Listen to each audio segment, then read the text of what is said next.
And a good afternoon / evening, everybody. Steven here once again. And well, this is it.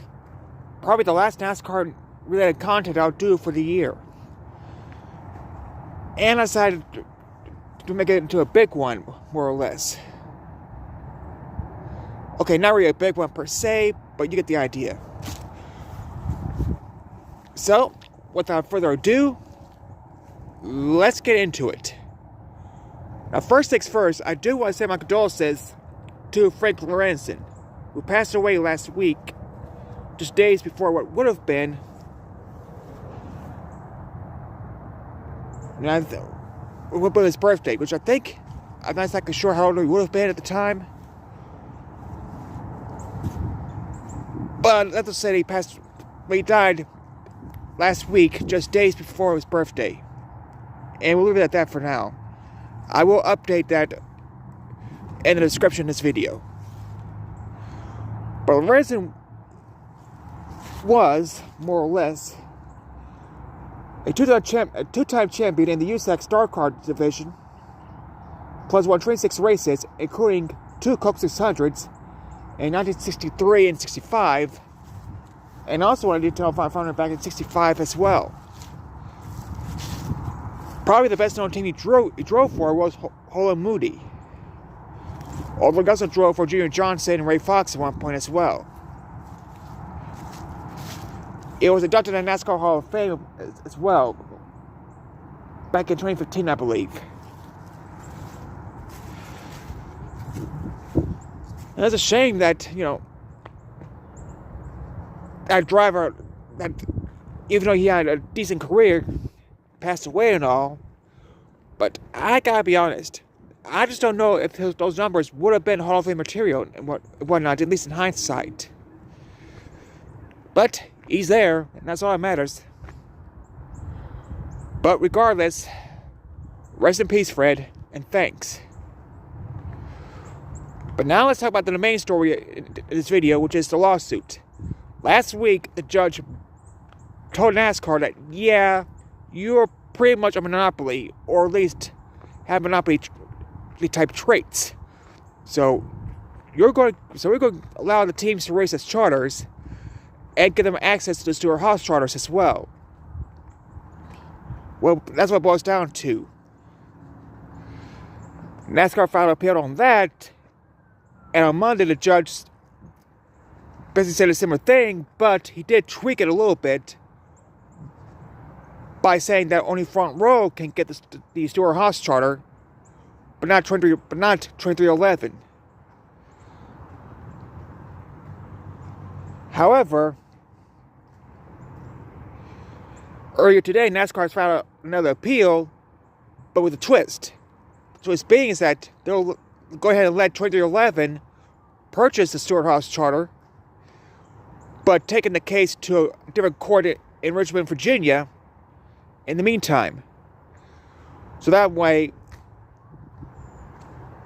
at least from what I read, they don't have to wait on the team and Bell to make a ruling instead. This way they don't have to wait on 2311 to file against them and for Bell to make another ruling. So, what does this mean exactly? At least from what I've read. And bear in mind, I'm no legal expert, but to me it does mean that at least for the moment, everything's good to go with the teams. They're going to get the Stewart-Haas charters, and we'll race the charter teams. Depending, of course, on this new appeal process that NASCAR has filed earlier today. There's no word yet on when the judge will hear that, though. But at least for the moment, everything's good to go with the teams.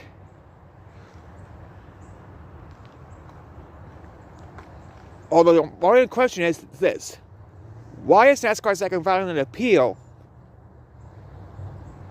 even though they essentially gave the teams what they want? At least, again, for the moment. I mean, they could just say, nope. As far as we're concerned,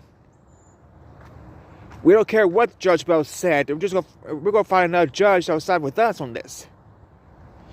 So for the time being, you're gonna be open teams and deal with it. But all I can say is this: this needs to be taken care of sooner rather than later, because eventually one side's got to give up the fight and work with the others to settle this. Whether or not that be the NASCAR or the teams remains to be seen. I do want the teams to win. Let me make this clear. I do want the teams to win, but ultimately because it got more, because it got more money to hire better lawyers and whatnot, NASCAR will probably get the last laugh in the end and force the teams to settle with them instead. Hopefully I'm wrong on this, and it'll be NASCAR that will work with the teams to come up with a fair deal on the new charter agreement going forward. And bear in mind, said charter agreement only applies to the 2025 season. Because come 2026, well, let's just say that we're back to square one all over again with this, unless the two sides do agree to reach a new deal. Which, right now, does appear to be the case. At least on most things. Although NASCAR seems to be willing to let the teams race as charter teams and have access to the storehouse charters. For now.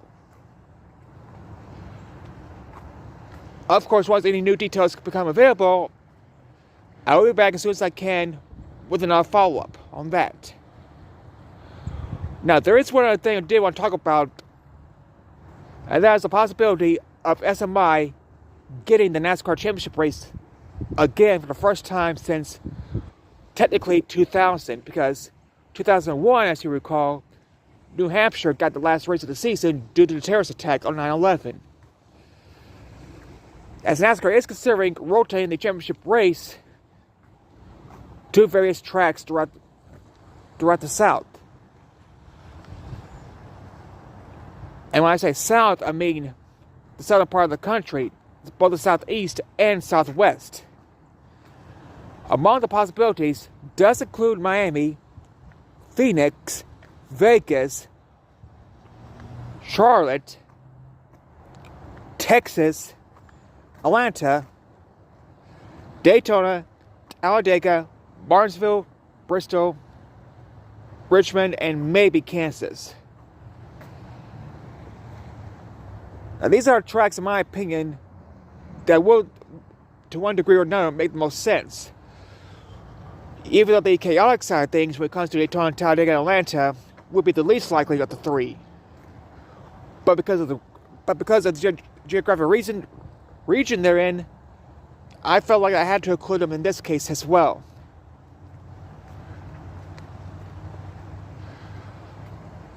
Now, personally, along with the possibility of the Auto Club short track, if or when that gets built.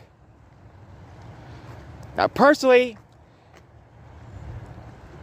if NASCAR has to rotate the championship race each year, more or less, then I would keep it either in Florida or in the Southwest.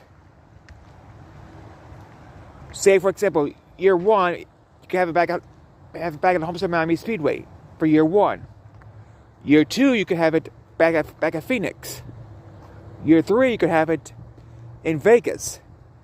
Then year four, if the short track is built out in California, Auto Club. Then maybe possibly add more tracks to the rotation down the road. But we have to wait and see come 2026 and beyond how this will play out. And so on that note, that will wrap things up for NASCAR content for this year. I plan to do a remake of my public domain video on Tuesday, then Thursday come back with you again with the first NASCAR reports of 2025. So until then, I'll see you guys on New Year's Eve. Bye.